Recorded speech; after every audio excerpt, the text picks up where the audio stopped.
স্বৰ্ণীৰ ইতিহাস আৰু ত্যাগৰ চাণক্যভাৱে ভূমিপট্টা বিতৰণ আৰু আৱণ্টন আনুষ্ঠানিক আজি এই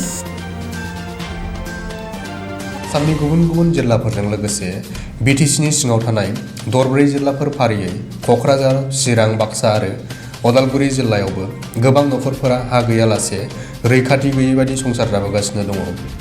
बे समाव थामोनथा आरो रैखाथिनि थाखाय सरकारा हा गैजायै गासै नखरफोरनो हानि पाट्टा राननानै होनो थाखाय हाबाफारि जागायदों। बेनिनो थांखिजों आरो बिदिन्थि महरै दिनै खाजोना आरो खैफोद आफाद सुंथा बिफान आरो बिटिसि खुंथायनि बानजायनायाव हा गैजायै नखरफोरनो हा पाट्टा आरो गनायथि बिलाइ राननानै होनाय जायो। चिरां, बाक्सा आरो अदालगुरि जिल्लाजों लोगोसे क'क्राझार जिल्लायावबो बिटिसिनि सेक्रेटारियेट मावखुलिनि लांगोना फोथाराव खुंनाय मोनसे हाबाफारिनि गेजेरजों गाहाय आलासि महरै बाहागो लानानै बिटिसिनि गाहाय खुंगिरि प्रमद बर'आ माखासे नखरफोरनो गावनि आखाइजों हानि पाट्टा राननानै होनाय जायो। बे हा पाट्टा राननाय हाबाफारिनि गेजेरजों क'क्राझार जिल्लानि सिङाव थानाय क'क्राझार सार्कोलनिफ्राय सा 569, गसाइगाव सार्कोलनिफ्राय सा 220, दतमा सार्कोलनिफ्राय सा 312, बग्रिबारि सार्कोलनिफ्राय सा 469 आरो बावरागुरि सार्कोलनि सिङाव थानाय सा 114 सुबुंफोरा हानि पाट्टा मोननो हायो। কেনেকৈ এক্সেসিবল হয়, কেনেকৈ সবে ভূমিৰ অধিকাৰটো পাবলৈ পাৰে, এই কথাটো লৈ পেলাই আমি খুব চিন্তা চৰ্চা কৰিছিলোঁ।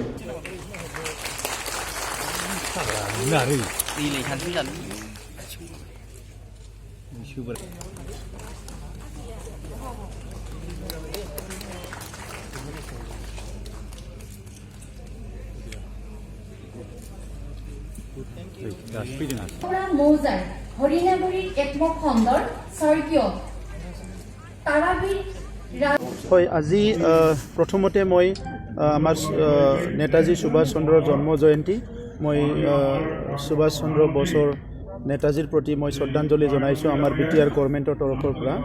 দ্বিতীয়তে আজি ভাৰতৰ প্ৰধানমন্ত্ৰী এজন ভিজনাৰী লিডাৰ, তেখেতে আহি পেলাই জেৰেঙা পথাৰত খিলঞ্জীয়াসকলক ভূমি পট্টা দিয়া কাৰ্যসূচী ৰূপায়ণ কৰিছে।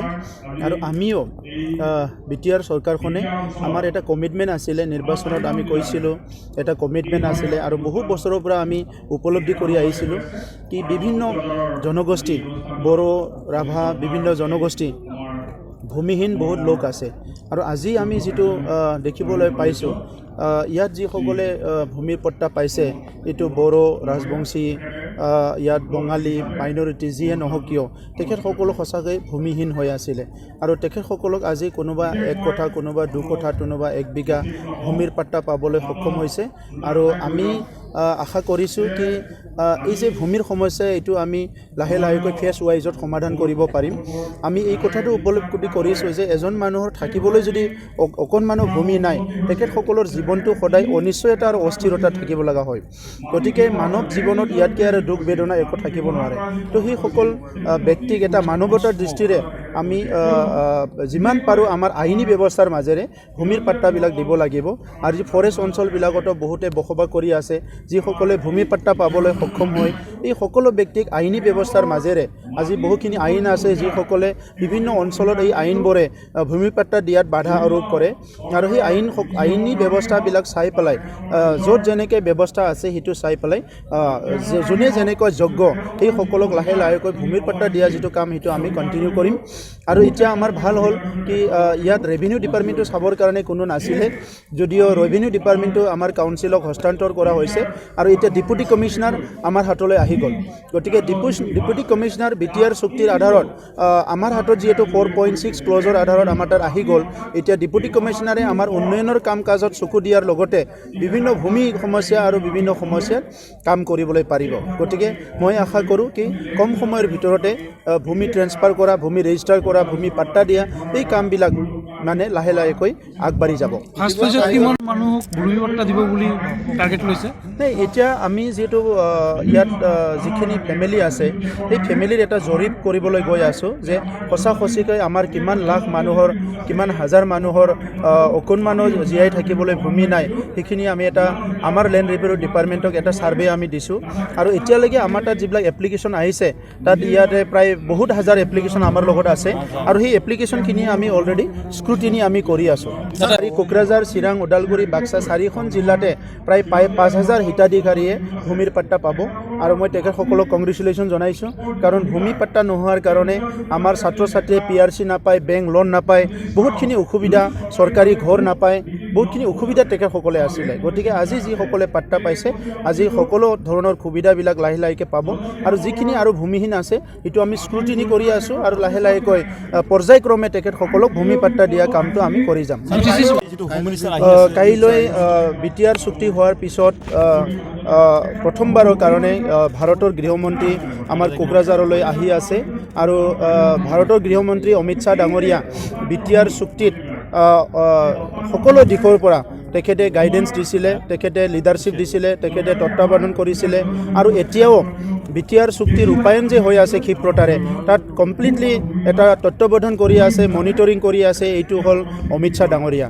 গতিকে তেখেতৰ যিটো আগমন আমি চবেই উৎফুল্লিত হৈছোঁ, BTR বাকী উৎফুল্লিত হৈছে।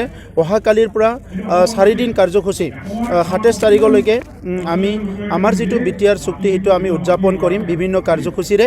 আৰু অহাকালিৰ যিটো কাৰ্যসূচী ইয়াত আমাৰ BTR অঞ্চলৰ বড়োৰ লগতে বিভিন্ন জাতি জনগোষ্ঠী অংশগ্ৰহণ কৰিছোঁ, চবে কৰিব। আমি সকলোকে আহ্বান জনাইছোঁ যাতে সকলো আহি ইয়াত অংশগ্ৰহণ কৰে আৰু আমাৰ শান্তিৰ যিটো চুক্তি, প্ৰগতিৰ যিটো চুক্তি, এই চুক্তিটো ৰূপায়ণ কৰি পেলাই আমাৰ অঞ্চলত বসবাস কৰা সকলো জাতি জনগোষ্ঠীকে আগুৱাই লৈ যোৱাৰ কাৰণে এটা সুস্থ পৰিৱেশ গঢ়ি তোলাত সকলো আজি আগবাঢ়ি আহিব, মই এইটো আশা কৰিছোঁ।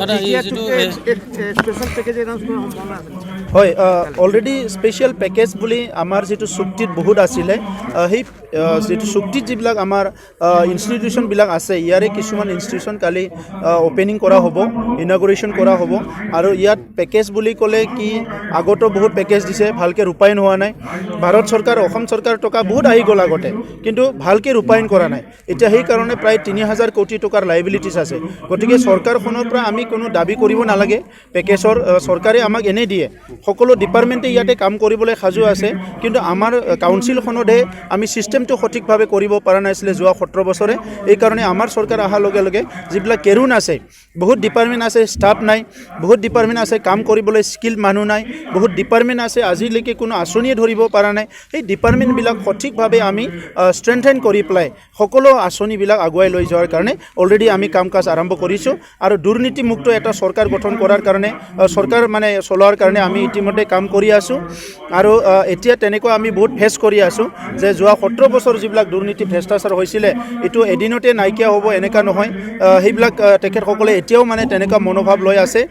আপোনালোকৰ লগত আগত মই এইটোৱে ক'ব বিচাৰিছোঁ, অতি মানে লাজৰ কথা, যোৱাকালি মানে আমাৰ যিবিলাক হৰ্ডিং সেইবিলাক ফালি পেলাইছে, গৃহমন্ত্ৰীৰ নামত যিটো হৰ্ডিং লগোৱা সেইটো ফালি পেলাইছে কিছুমান মানুহবিলাকে। তেখেতসকলে সেইটো আজিও মানে তেখেতসকলে সহজে ল'ব পৰা নাই। ইমান ভাল এটা যে চুক্তি হৈ গ'ল, NDP মেইন ষ্ট্ৰীমত আহি গ'ল, ৰিহেবিলিটেশ্যন হৈ গ'ল, কেছ উইথড্ৰৰ কালিৰ পৰা আৰম্ভ হ'ব, চব কামবিলাক যিটো ভালকৈ হৈ আছে তেখেতসকলে সেইটো সহ্য কৰিব পৰা নাই। আৰু তেনেকুৱা অপশক্তিবিলাক সমাজে চিনাক্তকৰণ কৰিব লাগে আৰু সুস্থ এটা সমাজ গঢ়াৰ কাৰণে চবেই আগবাঢ়ি যাব।